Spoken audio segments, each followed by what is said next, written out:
Hey guys, welcome back to the Meg Show, episode 10, week 10. And this is really exciting. We're heading into the last week of the regular season. A lot of good games lined up this week, but let's take a look back at last week where, once again, there was a little bit of craziness across the conferences, and we'll definitely get into that one. But first, we'll start off with games we were watching last week. First one up, we got Duke versus Louisville. This was as expected to be a good game, and it did turn out to be a good game. For Duke, it was their senior day. They were able to come out with a win 14-11. And we saw Maddie McCorkle pop off. She had 5 goals for Duke and was really, really scoring kind of, not saying all goals don't matter, but she was putting the team on her back there for a little bit. Definitely moving in and out of the eight very well. Olivia Carner had 4 goals and 2 assists. She popped off as well. I think we saw Katie Simone go down in this game. Yeah, we did. Hopefully she's all right. So that's probably why we didn't hear much from her. And then we've got Kokoro, sorry, from Louisville. She had 5 goals, which, as expected, her and her sister have been doing amazing things down in Louisville. And Louisville was limiting turnovers to 7, which is huge for them, being able to keep the ball on offense, have that possession, keeping the game within those few goals. Duke also did win the draw control battle 21-8. Very good things for Duke because they've kind of been struggling a little bit on that end for the season. Carrie Neese and Reese Woodworth both had 7 draw controls. And congratulations to Coach Kimmel, 350 career wins at Duke.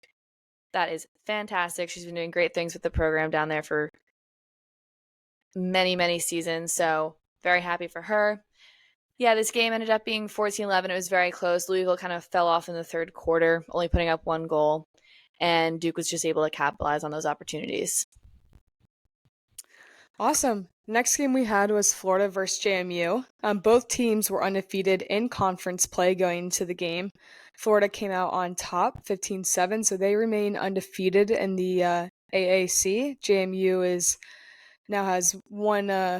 has lost 1 game in conference, so I'm sure they're going to be right below them once the rankings come out here at the end of this week.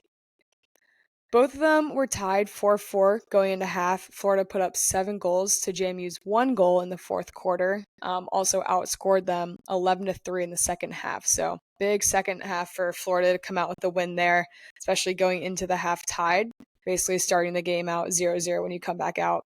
JMU did win the draw control battle just by 1, though, 13-12, so nothing crazy there. However, though, it is a great stat to win, but doesn't always make much of a difference when you come out with a loss at the end of the game. JMU had only 1 free position shot, and Florida had 9, which is very interesting. That's quite the difference there. Either refs are blowing that whistle one way, or Florida's doing really well on defense. Emily Heller had 2 goals, 2 draw controls, 1 ground ball, and 2 caused turnovers. So, as expected, she was all over the field this past weekend and always playing her best game. Danielle Pavanelli, 2 goals, 3 assists. Maggie Hall, 2 goals, 2 assists, 5 ground balls, 1 caused turnover. Florida, as I mentioned, remains unbeaten in conference play. Their defense held the 8th-ranked scoring offense to season low in goals. So JMU only had 7 goals, which is their lowest all season, and Florida defense was really standing tall out there. Elise Finelli set her career high with 12 saves in cage, and then Isabel Peterson had 4 goals, 4 points on the day, no assists, and 5 draw controls. So good day for her. Unfortunately, they just could not hang in there with Florida. Yeah, I was kind of expecting this one to be a little bit of a closer game, but Florida kind of just pulled away and ran with it. Next, we're moving on to Ivy League play. We had Yale versus Harvard, always an exciting game to watch. But Yale kind of, same way with Florida, took this game and ran with it. The final score was 16-8. Harvard was putting up 2 goals a quarter, so compared to Yale, can't really keep up that way. Miss Jenna Collinon for Yale put up 6 goals. She had 1 assist. That's a fantastic day of shooting. Ashley Kiernan had 4 goals and 1 assist to really help boost Yale over Harvard.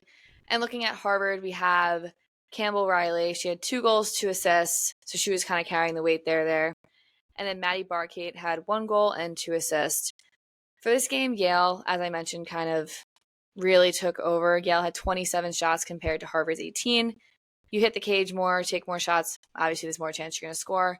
But on the other side of things, we talk about a lot is turnovers. Harvard had 21 turnovers, which is especially difficult when you're not really putting up shots or taking those shots on net. So you really have to limit those turnovers. Unfortunately, Harvard wasn't able to do that, and Yale was able to kind of take advantage of that. The draw controls were pretty even, free positions were even, and ground balls were basically even. Harvard won by 16, 15 ground balls. Overall, great day for Yale to come out on top. They've been playing really, really well towards the end of the season, so I'm excited to see what they're going to look like postseason. I love seeing the ground ball stat. It's such like a grit stat. And it's so interesting when a score can be not that, I mean, you win the 50-50, that's huge, but seeing a score so drastically different, like they beat them by 2 times the amount of goals that Harvard had, but the ground ball stat being so close is so interesting because that's so many possessions that you're getting by winning the 50-50 ball. So that's interesting to see. I like looking at that, whether it's a close stat and they're one apart or if the other team's just completely destroying the ground ball game. It's very interesting because that's such a grit stat. Next game we had was Stanford versus USC. Stanford won 8-6. Home game for them, so that was huge out on the farm. Stanford takes over first place in the Pac-12 with this win. So great job for Stanford. I apologize, Jay Brown, that I did not pick Stanford. I actually went with USC for this game. My mistake. Thank you for proving me wrong. Interesting how the quarters played out. USC had 2 goals in the first quarter. Stanford had 3. Each had 1 goal in the second quarter. Then third quarter, they flip-flopped. USC had 2. Stanford had 3. And then fourth quarter, each had 1 apiece. So interesting there. Jordan Case for Stanford had 3 goals, 2 assists, 1 ground ball. Jay Brown had 1 goal, 1 assist, 1 ground ball, 1 caused turnover. Awesome to see an attacker get a caused turnover. Love that. Yeah, I love that. That's a great stat to have. Stanford's defense, 15 caused turnovers. Annabelle Friss and Madison McPherson with 4 each. So huge day for them on defense. And then Stanford's defense, as I was just mentioning in the previous stat, is on fire, holding multiple teams to less than 10 goals. Held Trojans to second lowest goals total this season at 6. So really cool stat there.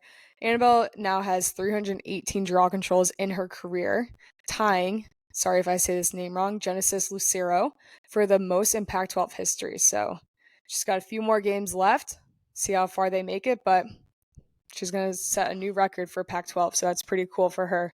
Ella Haney led the way for the Trojans with 3 points, 2 goals, and 1 assist. So a little quiet for USC out there on the West Coast, but huge win for Stanford and heading into the Pac-12 in first place. So that'll be huge going into the conference tournament. Yeah, absolutely. And for this Ella Heaney, this player, I think she's had a phenomenal career at USC, and she continues to just put up numbers in literally every game she plays. Definitely deserves a little bit more respect on her name, I'd say, but definitely watch out for her and USC come postseason. I'm excited to see how this matchup plays again. In like a few weeks or so? Yeah, in the conference tournament. Yeah. Moving on to our next game, very exciting, a game that everybody looks forward to. Or if you're not everybody, you should be everybody. Navy versus Army. This game's normally a classic, you can call it.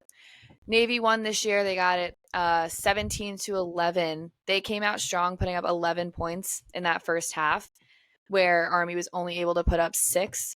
And with that dominant first half, they were kind of able to pull away into the second half.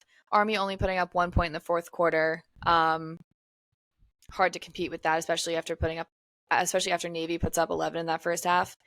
But for Army, we've got Julia Gorajek. She had 5 goals and 1 assist. That's 6 points. That's a really good day. And three caused turnovers. Caused turnovers are so huge, and I hope anyone who gets one feels really satisfied by it. And then another name we've heard from Army all season is Bridget Duffy. 2 goals, 2 assists, 4 points on the day. She's been a huge, huge presence, huge name for Army. And I kind of just love what she's doing down there, or I guess up there from where I am. For Navy, we've got Tori DiCarlo. She had 5 points on the day. She had 4 goals, 1 assist. It was her 11th hat trick of the year.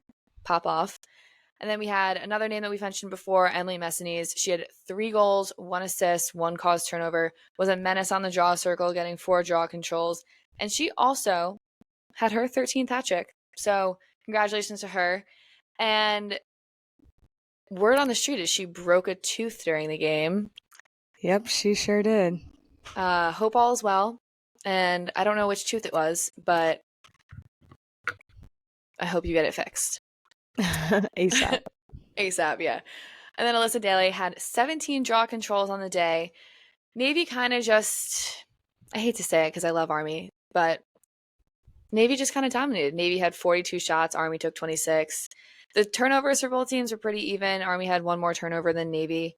Both teams had even caused turnovers. But then we look at it, Navy basically doubles them in shots, and their draw controls, Navy won 26-5, which for them ties the second most in game in program history. So that's a great day when you're taking that many shots, having that many draw controls. That's a lot of possession in the game. That makes it very difficult for Army to kind of crawl out of the hole they got themselves into in that first half. And as expected, this is a good game. This is a game that both of these schools really look forward to every year and really get into. It's a physical contest. In total, the teams combined for 54 fouls. That's insane. 7 yellow cards, 7 green cards across the board. It's just a physical game. You kind of love to see it. People get really into it, very passionate about it. And for Navy this year, it was their year. Played very well, so congratulations. I know that's a big matchup for you guys. A few fun facts. So she actually chipped, not even chipped. This tooth is like split in half, just gone. It is the one next to your front tooth. So Which one? yeah.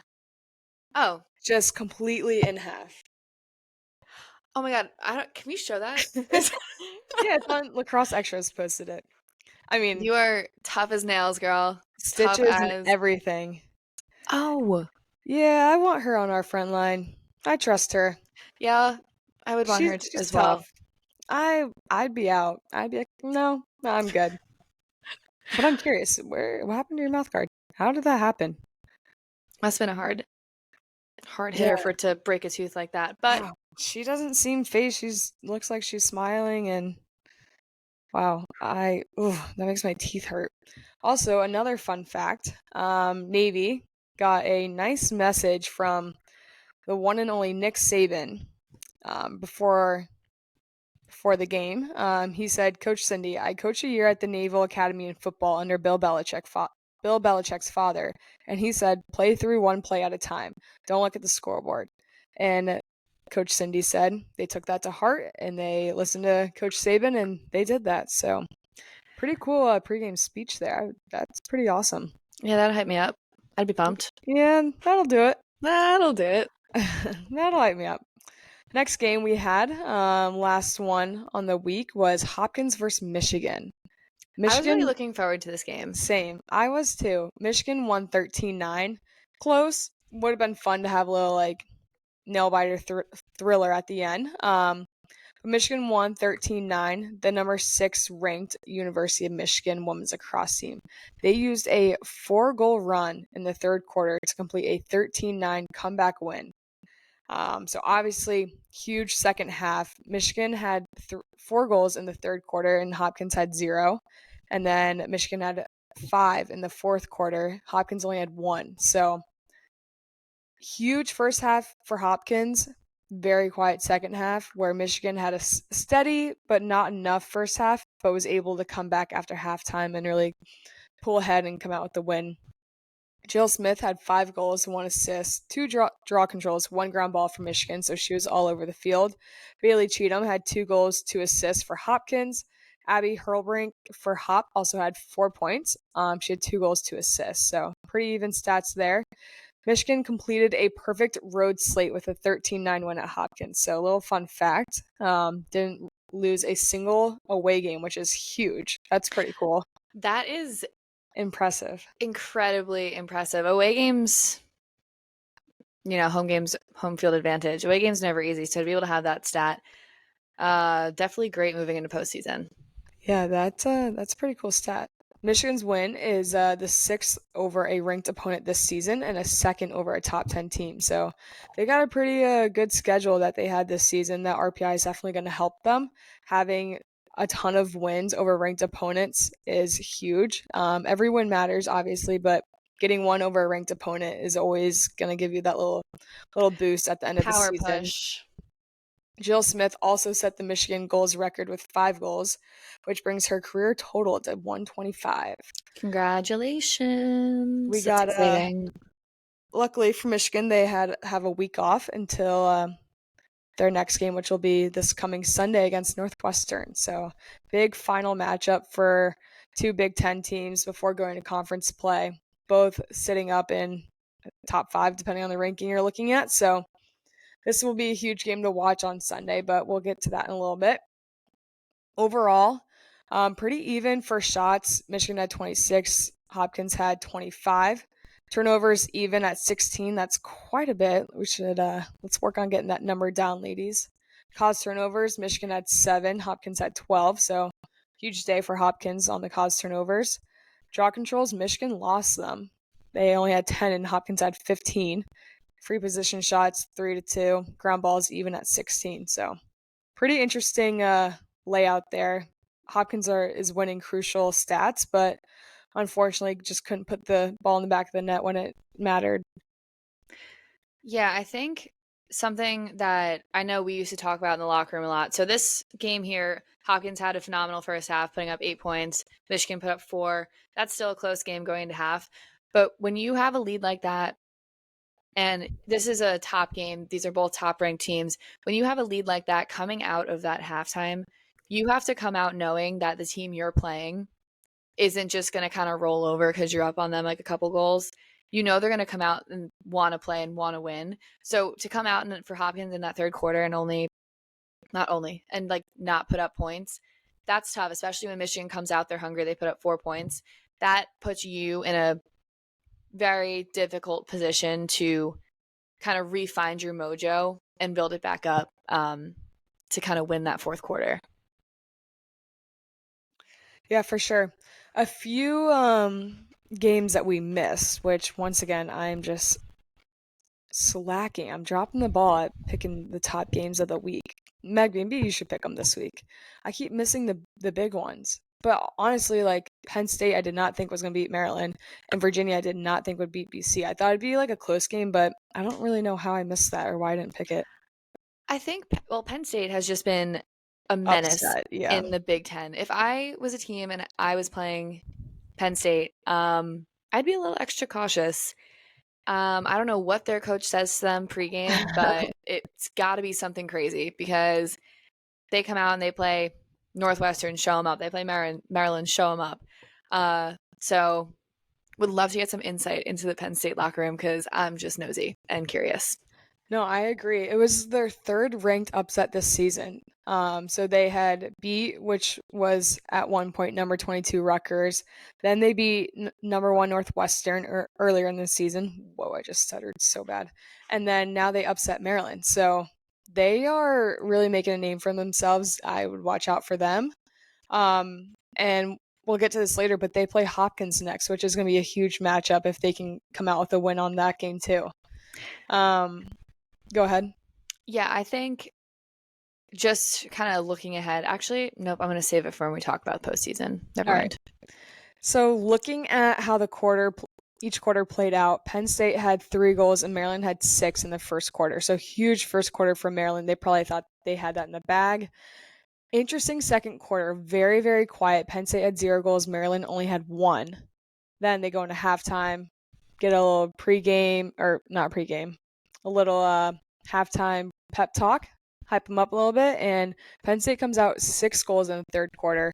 Maryland only had 1, and then both had 3 in the fourth quarter. So very interesting layout there. Yeah, I don't know. Maryland came out firing away and then just sort of was a little quiet throughout the rest of the game. Yeah, maybe, I don't know, maybe going into half being up 7-3, maybe it kind of led to some complacency or something. I'm not sure. But for Penn State, they knew they had to pick it up. So putting up 6 in the third, that'll do it. And I think the game really came down to what appeared to be those last 3 minutes. Penn State was up 12-10. Keep possession of the ball if you don't have possession, and then Maryland puts one more up. None other than Hannah Lubecker. So, I mean, this Big Ten conference, man, what are you going to do? Yeah, interesting. I'm curious to see how it's going to play out. I feel like every team this year in the Big Ten has a chance. Yes, Michigan, Hopkins, Maryland, Penn State, Northwestern. That'll be a good conference tournament. It'll be fun to watch, that's for sure. Another game we missed, sadly. I don't know how, an ACC game. Virginia beat BC 13-12 in overtime. Huge overtime goal for the freshman, Madison Alemo. She gets a game winner to beat BC. Also had 4 points on the day, 2 goals, 2 assists. Also with that, her 2 assists on the day, she tied a Virginia single-season freshman record with 21 for the season. So she's got a few games left, and she's going to not only tie the record, but she's going to completely beat the record. So good for her as a freshman, really making a name for herself. Morgan Schwab held to 0 points. Just gotta do something. Just been a little and quiet also lately. not every game can be your best game. That's understandable, but For definitely sure. would love to see her be a little bit more active as we head into the postseason. But this game, when I Luckily, was they still watching came out it, with a win. the end of this game in regulation, I was panicking. Yeah, I don't think I felt that much stress when I was playing, which we can talk about actually later, because I think now I get more stressed out than when I was on the field. I hot take think the goal that UVA, the Virginia girl had, I forget who it was exactly, number 4 or something, number 5, I don't know. Her goal at the end, first of all, rewind. Virginia wins the draw control, or no, they get the turnover. I don't know. Virginia gets the ball. They're down 1. They get it to the offensive side of the field, call a timeout. They come out of the timeout in like 2-3 seconds within the whistle blowing to start play. This girl, I don't know what was going through her head. I want to know, but I hope it was an accident. I don't know, but she just had to be I'm giving her the benefit of the doubt. It was not on purpose. Just completely tossed the ball into the middle of the 8. The girl she was passing to wasn't even looking. It was right away. Missed pass. Luckily, they maintain possession and get the ground ball. They come up with it again. And then their goal to tie it, I think, was a charge. I hear you. It was not called, but I think that could have been a charge. I hear you. Yeah. Interesting. Gotta go back and watch that. Yeah. Thinking about it, it could have been, but it felt too not too slow, but the movement of it. Yeah. I get what I you're don't know. saying. But sometimes, if it was a charge, sometimes refs can't see everything, even though that was a really important thing to see if it was really a charge. But yeah. Anyways, pretty even on the shots. Boston College had 25, Virginia had 27. BC only had 5 saves for Shea Dolce. Which is very out of character. Yeah, very out of character. Very out of character. UVA had 10 saves. But BC's got another big matchup coming this Thursday. Oh, yeah, and speaking of, I guess selfishly, with Virginia beating BC, Syracuse are Thanks, ACC Virginia. regular season champs. So great job, guys. Thanks. Good job, UVA. Yeah. But yeah, no, Q's is playing BC Thursday. That'll be a fun matchup to watch, and we'll talk about games to look at right about now. Would you look at that? Crazy. Would you look at that segue into upcoming games this week? Last week of regular season play. And here are some games that we are turning into. So when you listen to this, it will be Wednesday. And on Wednesday, Penn's playing Loyola. That'll be a good game. And then Princeton's playing Maryland, which I also think is a solid midweek matchup for you guys. As we move into Thursday, we've got Pitt versus Clemson, UNC versus Duke, BC versus Syracuse, Penn State versus Hopkins, and Rutgers versus Ohio State. I don't know what times these are all at. Hopefully they're a little bit more spread out than this past Saturday games were. And somebody please please add more game times for these to start. It's very frustrating having to have 5 I don't laptops have and my 8. Yeah. and my TV on. It's just not really working for me. Um, and then on Saturday we got Penn versus Brown, and then Sunday we're looking at Michigan Northwestern. So for this last week, that's a solid slate of games. Wouldn't you agree? I would agree. Could we like buy some TVs and write it off, like for the Meg show? Yeah, probably. I don't see why not. Yeah, because every game seems to be at noon. All of the For games are at me, noon. for me, that's 11 a.m., which is just like a little too early. Like I haven't really gotten everything done in the morning to be ready to sit down and watch these games. I need that one extra hour, but Gotta lock in. I I'm get it. figuring it out. Don't worry. Don't you worry. I'm good. All right, the hottest topic of the week, the rankings. The thing that we look forward to every single Monday when That's they so true. release them. And actually, I will say the past 2 weeks, I've been thoroughly impressed. And I think that the rankings are, well, I guess it makes more sense towards the end of the season. Things Yeah. are getting more and more accurate. But I know I said this last week, but now I'm changing my mind because it's a new week. I think the the Inside Lacrosse and the IWLCA rankings are spot on. Yeah, Spot on. I'd agree. I think the US Lacrosse magazine, I love that they have Virginia at 4. I think Virginia is finally getting their praise. Um, I don't know. I still don't know who should be number 1. That's my issue. Like, I like Notre Dame, don't get me wrong. I don't know if they're number 1 though, but I also don't even know who, which is exciting because I think this year compared to previous seasons, normally there's a number 1 and it kind of just like Is obvious. jumps out in your face. But this year, things have been so up and down, so many upsets, so much confusion that I don't know if there's a genuine number 1. And I would agree with Northwestern being up there. You could put Notre Dame up there. You could put Cuse up there. I don't know. Yeah, I agree. I like IL's Inside Lacrosse rankings, US Lacrosse. I love Notre Dame. Good for them that they're at 1, but I just don't think they should be at number 1. So, let's see what else. Fairfield at 23 on the Inside I Lacrosse know. ranking. Fairfield does very, very well in their conference, and I like that they're getting their kicks here. I think having them on the list is good, where we don't see them on the US Lacrosse one. But yeah, they're at 23 on IL, and US Lacrosse only goes to 20. oh, It's just so interesting how different their rankings are, though. Like Duke's at 20, and then they're at 25 on the other one. and this is also the lowest we've seen North Carolina in maybe like 7 years, 8 years. They will be back though. I'm sure of it. And also, they've got postseason, so And they had a few injuries. I know, which they'll be back. But yeah, I think the rankings this week very good. And I'm looking forward to tuning into these games before we hit the playoffs, which is arguably the most fun part of season. I agree, Meg. I agree. Thanks, Meg. Anyways, let's get into our questions from you all. Questions that we have gotten over the last few weeks, over the course of the season. First one, do you guys follow any other sports other than lacrosse?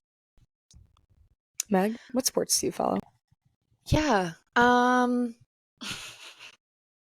do. I watch hockey games. Yeah, I watch hockey. Islanders. I actually have to check the final score, but they might have just clinched a playoff spot, which is exciting. Okay, sporty girl. Hmm? I said, okay, sporty girl. Yes, I do. I watch them a lot. I watch hockey I watch football, but I don't have like a team per se. I'm not if football's on, I'll watch it and I'll just choose a team to root for, if that makes sense. Weird. You wouldn't root for your alma mater? Oh, you're talking college? Oh, you're talking NFL. Yeah, I'm talking like professional Yeah, sports. fair. I see the mix up there. Yeah. Yeah, so football, True, I true. like to watch it because it gives me something to do. Yeah, Um, I agree. let's see. Oh, pumped about the Olympics this summer. Paris Olympics, gonna be tuning into those. Um, and then I watch soccer as well, the Premier League over in England. You'll catch me dead before I watch soccer, so I will not watch soccer. That is so boring. I'd watch the US women's team. That's fun. Mm-hmm. Um, but that's only so often. I follow men's and women's lacrosse, obviously. I think probably I thought college. lacrosse was just a gimme. Well, yeah, yeah. I said obviously. Okay. Besides that though, my next one that I follow the closest is college basketball. I love college basketball. Just I feel like those players are so passionate. They're playing for something like bigger than NBA. It's kind of Just just more fun to watch yeah, than quick games. They're so quick. Constantly going. And then after that, I mean, I watch football. I go to football games and follow football, but I don't like follow football as closely, like rank wise, like rankings as close as I would for like basketball. Mhm. Um, love NFL, love NHL. Rangers just won the World Series, so that was fun. I didn't really tune in, so dropped the ball there. But I yeah, know baseball is back. baseball is back. Opening day was just the other day. Yeah. You watch golf too. Meg likes Oh yeah, golf. I love golf. Meg Love really golf. likes That golf. I probably know the most about golf outside of like lacrosse. Yeah, Meg would always be watching it I like love a different good tournaments Sunday golf and it'd day. just always be on. And I'd be like, also, so I just found out, so I don't really follow golf, but so there's a rule, I guess, at the Masters that you can't run from like one Yes, hole to the next. you can't There run. was a video. There was a video of people like speed walking from one hole to the next, and it just looked like a stampede. And I found it very, very funny. It might have not been that funny, but Yeah, they have some rules there. No running, no phones, stuff like that. and their hot dogs are like $1. Yeah, everything is like Like that $2. menu that I saw, I was like, Like whoa. their beers, $2. Yeah, I was driving home from Kansas City yesterday and I should not say this. My mother is not going to be happy, but I had my phone in my little phone I holder playing the Masters because I had to watch. And Scotty won. I love him. I'm literally know. And obsessed with isn't him. his wife like having a kid like right Yep. now? Or just Yeah, like what a day. I know. That is so sick. Like, imagine you win the Masters. You just won millions of dollars literally playing golf. So chill. And now you're gonna go be a dad. That is so sick. No, Like, that what is a cool. week for him. Or a month, whenever she has it. A few weeks. Maybe she'll have it. They said she was due like 3 to 4 weeks. Or like any day now. Oh, yeah, because they said she couldn't fly. That's what it was. You're Maybe right. she'll have it on my birthday. Oh my god, Meredith. Girl. I'll have to text her. Yeah, Just kidding. definitely. I don't know her. But yeah, Scotty, Dallas guy, Dallas boy won. Yeah, so I Yeah. just think sports are fun to watch no matter really what you're watching. Um but yeah, definitely if you don't watch other sports, do because you can learn. Not to make this a Do. learning example, but you can learn more for your sport by also watching other sports, like how maybe basketball players position themselves or footwork, stuff like that. Um, So true, bestie. thank you. So yeah, definitely a lot of fun to watch other sports, and if you're an athlete, you get it. But if not, just try it. You might like it. Yeah, sure. I'll try it. Next question. What were some good places at Syracuse or by Syracuse that you guys enjoyed doing on your off day? Um, On or off days? I'd just find the local basketball court. Yeah, Meg used to literally walk to, what was it called? Barry Park? Berry Park. I Barry love Park Berry had a Park. court over there. Or go on campus. But on campus, there's like normally a bunch of students that use it. So Barry Park was a little bit more. Yeah, I liked going to Skinny Atlas Mm-hmm. on a nice Sunday off day. Get some dinner out there. Or like if the parents are in town, going out to Skinny Atlas. Yeah, parents pay for dinner. That's always fun. Yeah, that's lit. Green Lakes, went there a couple times. Oh yeah. Oh, the yard. I miss that place. That place Yeah, that was place is so good. unreal. Um, Yeah, I mean, I'm usually like eating. So yeah, like it's pretty chill. Like we go to Destiny, Destiny get a little Mall, stroll, go to Apex, go to Apex. Yeah, you're right. Bowl a little bit. laser Um, tag a little bit. yeah, nothing crazy. All right, next question that actually you guys asked earlier this season. We're gonna answer it now and address it. Hmm. So, a question we keep getting. This one is specifically about BC Virginia game. It says during the Boston College Virginia game, they showed a graphic of the top scoring defenses. Can you explain what that is? I don't get it. If you are the one that asked this question earlier in the season, I apologize for not answering until now. But basically, what it means is that this is going to sound so confusing.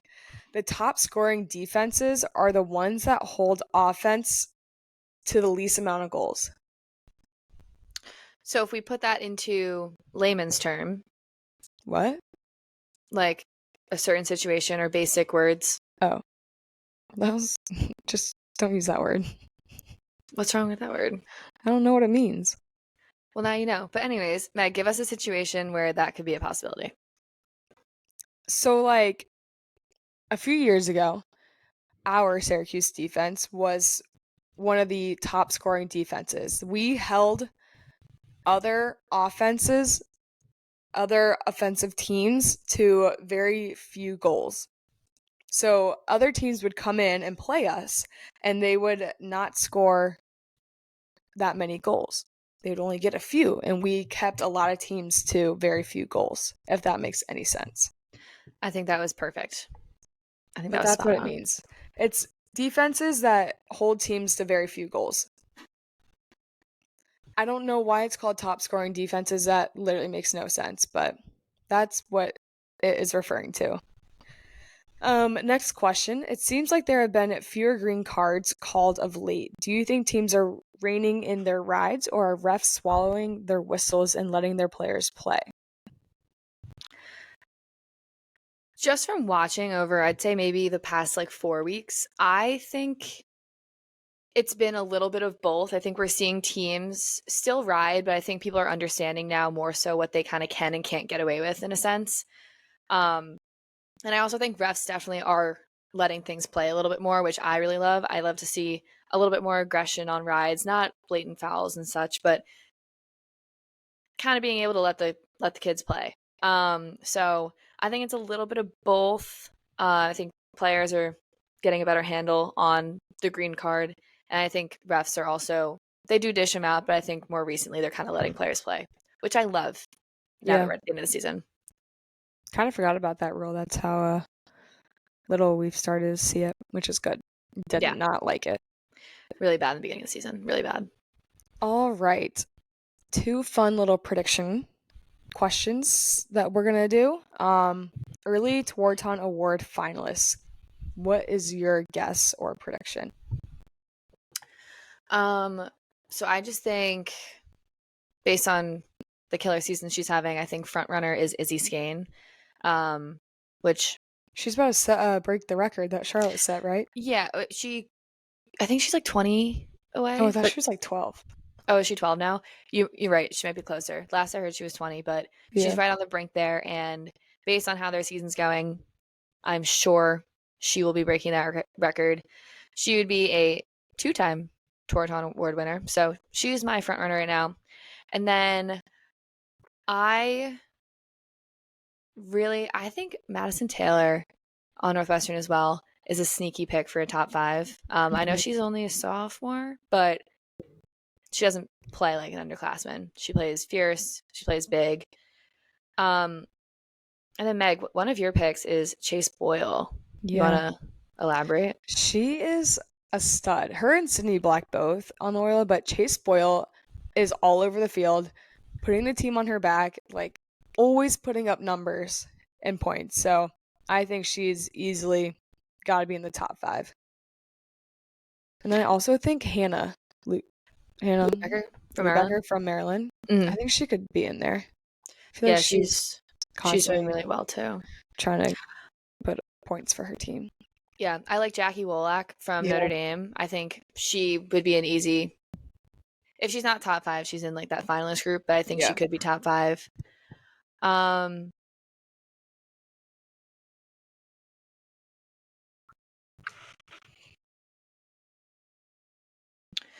let's see who else.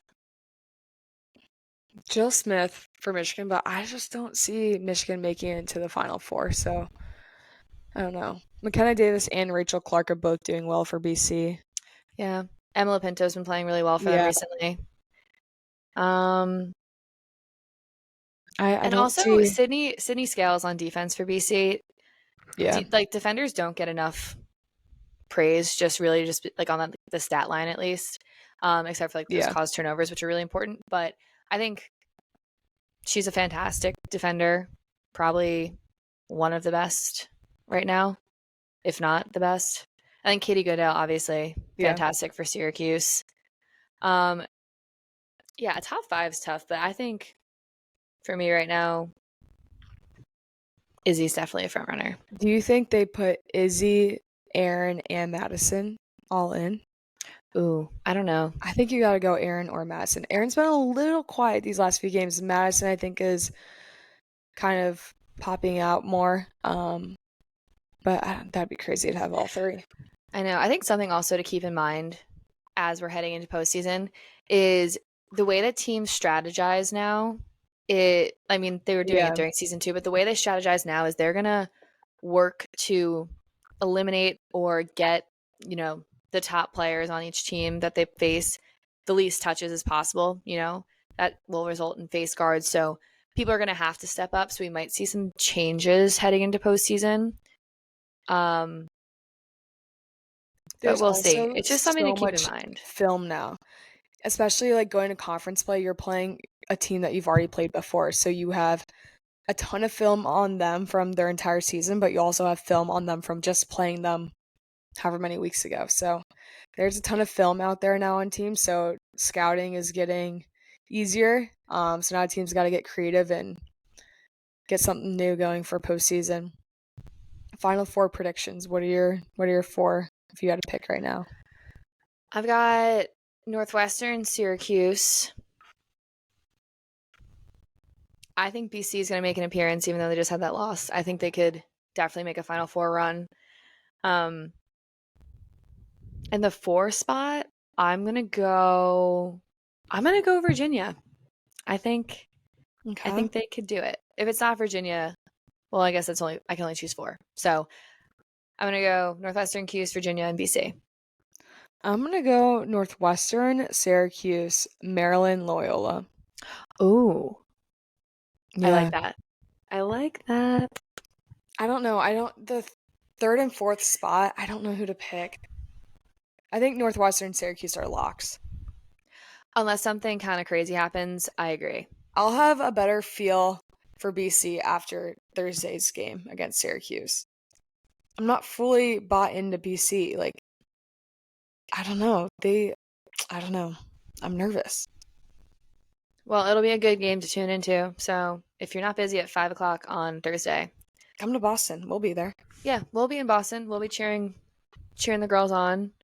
Um, but it should be a good game. It's Yeah, always a good I game, can't wait. realistically. But yes, those are our just some predictions to think about. Let us know what you guys think. You can write it in the questions format that we have in our little link there. We'd love to hear from you guys.